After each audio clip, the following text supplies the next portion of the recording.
Hello students, this session is about the spectroscopy of organic compounds, which is the last chapter of paper 5 organic chemistry.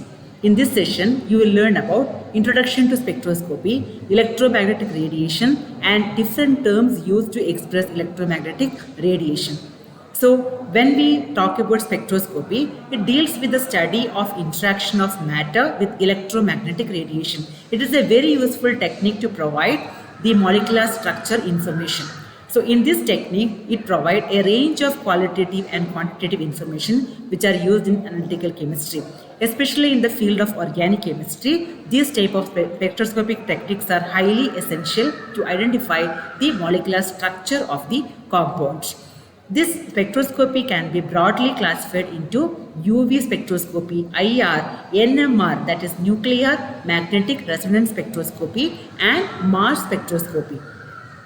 The main advantages of the whole spectroscopic techniques are they need very little time and the information obtained is permanent record in the form of a chart or spectra. The substance required is very small in quantity. The methods are extremely sensitive and the information obtained is highly reliable. Reaction intermediate can be identified. We can determine the reaction intermediate as well as the compound, the product separately. The compound is not generally affected chemically and therefore be recovered unchanged. And also, continuous analysis is often possible and interfere study of reaction rate is possible. These are a few advantages of spectroscopic techniques.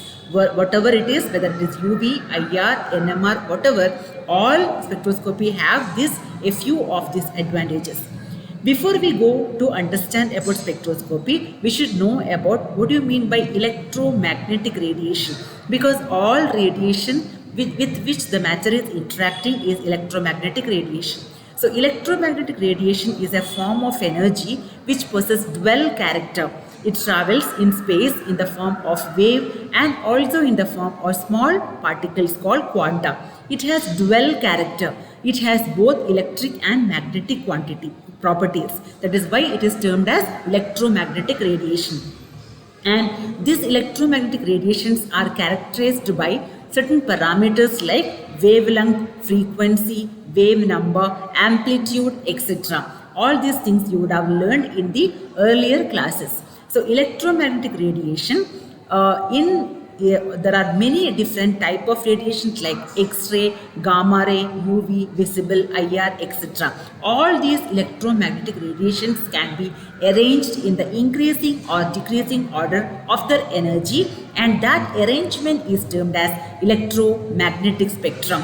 So this is the electromagnetic spectrum where different electromagnetic radiations are arranged in the increasing order of energy. If we arrange in the order of increasing energy, towards the extreme left we have radio waves and towards the extreme right we have gamma rays. So gamma rays are having maximum energy and the radio waves are having minimum energy. Gamma rays are having maximum energy, at the same time maximum frequency and lower wavelength. Here radio waves are having least energy, so least frequency and more wavelength. Because energy is always proportional to frequency, then it is inversely proportional to wavelength.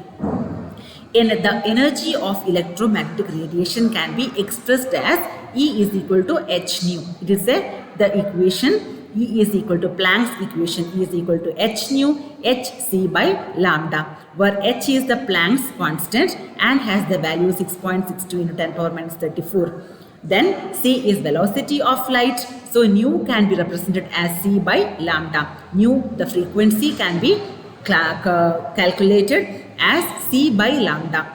The velocity of light divided by wavelength. Energy is directly proportional to frequency and inversely proportional to wavelength. When the molecule is irradiated with electromagnetic radiation, depending on the structure and the part of electromagnetic radiation absorbed, different changes are taking place in the molecule.